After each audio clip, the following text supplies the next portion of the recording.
आप जानते हैं कि इस साल सरकार 2 बजट पेश करने वाली है। हर साल की तरह 1 फरवरी को बजट पेश किया जाएगा, लेकिन इसके बाद भी एक बजट पेश होगा।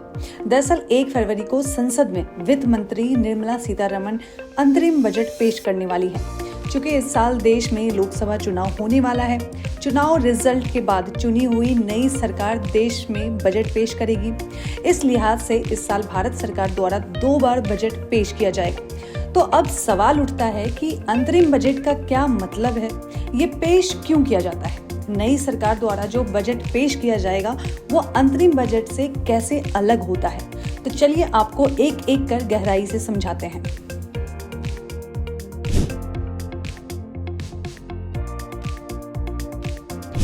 अंतरिम बजट रेगुलर बजट से काफी अलग होता है। जनरल इलेक्शंस के साल में केंद्र सरकार द्वारा शुरुआत के कुछ महीनों के लिए अंतरिम बजट पेश किया जाता है। ये आम बजट से छोटा होता है और इसमें नई सरकार के गठन तक रेवेन्यू और एक्सपेंस के अनुमान को प्रेजेंट किया जाता है, जिससे मार्केट में इन्वेस्टर्स का भरोसा बना रहे। ये बजट तब तक लागू रहता है जब तक कि नई सरकार अपना नया पूर्ण बजट नहीं पेश कर देती है। वहीं जब एक पूरे फाइनेंशियल ईयर के लिए कोई बजट पेश किया जाता है तो वो पूर्ण बजट या आम बजट होता है। इस बजट में आगामी फाइनेंशियल ईयर के लिए 1 अप्रैल से 31 मार्च तक का वित्तीय विवरण दिया जाता है। इसमें सरकार नई स्कीम की घोषणा करती है।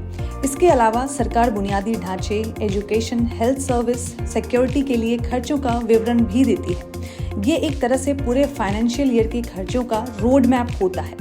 ये बजट केंद्र सरकार के निर्देशन में लागू होता है। आम बजट का उद्देश्य होता है कि देश की अर्थव्यवस्था में तेजी लाना।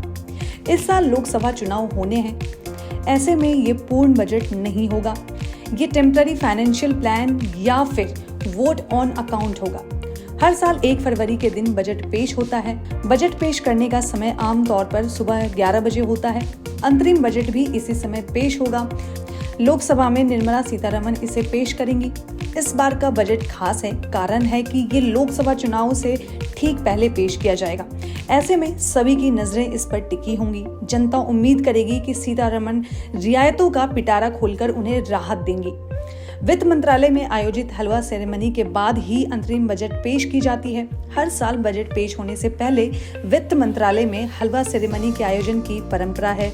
इसमें वित्त मंत्री, राज्य मंत्री के साथ कई बड़े अधिकारी मौजूद रहते हैं। इस सेरेमनी में निर्मला सीतारमण अपने हाथों से हलवा निकालकर वहां मौजूद लोगों को देती हैं। पिछले कई सालों की तरह इस साल भी पेपरलेस बजट पेश किया जाएगा।